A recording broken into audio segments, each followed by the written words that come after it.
दुपारचा वेळ होता. द्वारकेच्या राजवाड्यात शास्त्रज्ञ गवई हे सगळे सभागृहात जमले होते. कान्हा शांत बसून सर्वांचं ऐकत होता. बराच वेळ एका गोष्टीवर चर्चा सुरू होती. यशासाठी नशीब लागतं की प्रयत्न? काही म्हणत होते कान्हा ज्याचं नशीब खुलतं तोच मोठा होतो, तर काही म्हणत होते नाही, मेहनत करणारा शेवटी जिंकतो.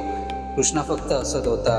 ज्याच्या शेजारी बसलेला एक तरुण अकस्मात उठून म्हणाला, माझ्याकडे शक्ती आहे, कौशल्य आहे, युद्ध कला आहे, मला प्रयत्नांची गरजच नाही, मी तर जन्मजात विजेता आहे. सभागृह शांत झालं. कृष्णाने प्रेमाने त्याच्याकडे पाहिलं आणि म्हणाला, चल तुला एक गोष्ट दाखवतो. कृष्णा त्या तरुणाला घेऊन राजवाड्याच्या मागच्या बागेत गेला. तिथे 2 झाडे होती. एक मोठं उंच सदाबहार अशोकाचं झाड आणि त्याच्याच बाजूला एक छोटंसं नाजूक कंदबाचं रोप. कृष्ण म्हणाला, बघ, हे अशोकाचं झाड स्थिर, उंच, शक्तिशाली आणि हे कंदबाचं रोप किती छोटं, कमकुवत. युद्धा म्हणाला, अशोकाचं झाड म्हणजे मी आणि कंदबाचं रोप म्हणजे कमजोर लोक. कृष्ण काही न बोलता हातातल्या बासरीने जमिनीला स्पर्श केला. क्षणात आकाश कालं झालं, वारा सुटला, विजा चमकू लागल्या, प्रचंड वादळ आलं. अशोकाचं झाड जोरात डोलू लागलं, वादळ वाढत गेलं आणि अचानक तुडुंब उंच असलेलं अशोकाचं झाड कोसळलं. कंदबाचं छोटं रोप मात्र वादळात वाकलं, चुकलं, पण तुटलं नाही. वादळ शांत झाल्यावर कृष्ण म्हणाला, उंचीने मोठं असणं म्हणजे शक्ती नव्हे, वागता येणं, टिकून राहणं, दिवसागणिक प्रयत्न करणं हीच खरी शक्ती. कृष्ण पुढे म्हणाला, गर्वाने मी उंच नेतो, पण प्रयत्न तुम्हाला उंच ठेवतो. उंची देणारा जन्म असतो, पण स्थिरता देणारा प्रयत्न असतो.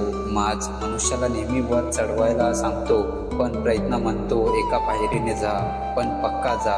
युद्धाचे डोले पाणवले. तो म्हणाला, कृष्ण, मी शक्तीचा माज केला, पण तुम्हाला दाखवलंच की प्रयत्नच माणसाला टिकवतो. कृष्ण त्याच्या खांद्यावर हात ठेवून म्हणाला, तुझ्याकडे कौशल्य असेल, पण प्रयत्नाशिवाय ते कधीच दिवा बनत नाही. दिवा लखलखायचा असेल तर रोज तेल टाकावं लागतं. माज नेहमी पडायला लावतो. प्रयत्न करणाऱ्याला कोणीही थांबू शकत नाही. जन्मजात मिळालेली गोष्ट टिकत नाही, मेहनत टिकवते. वादळातून जाताना उंच नाही तर लवचिक माणूस जगतो. कौशल्यावर नव्हे, प्रयत्नांवर विश्वास ठेवा. मित्रांनो, श्रीकृष्णाचा संदेश साधा आहे. अभिमान करून वर जाऊ नका, प्रयत्न करून वर जा. तुम्हीही जीवनात प्रयत्न करत राहा. चुका होतील, लोक असतील, कधी कधी पडाली, पण लक्षात ठेवा, प्रयत्न करणाऱ्याचं नशीब कधी ना कधी नक्कीच बदलतं. तर तुमच्या जीवनातील असा बदल घडवण्यासाठी आमच्या मन की बात सुरू के साथ बाय अनिकेत या यूट्यूब चॅनलला नक्कीच सबस्क्राईब करा, कारण इथे तुम्हाला दररोज मिळेल प्रेरणा, सकारात्मकता आणि श्रीकृष्णासारखा विचार.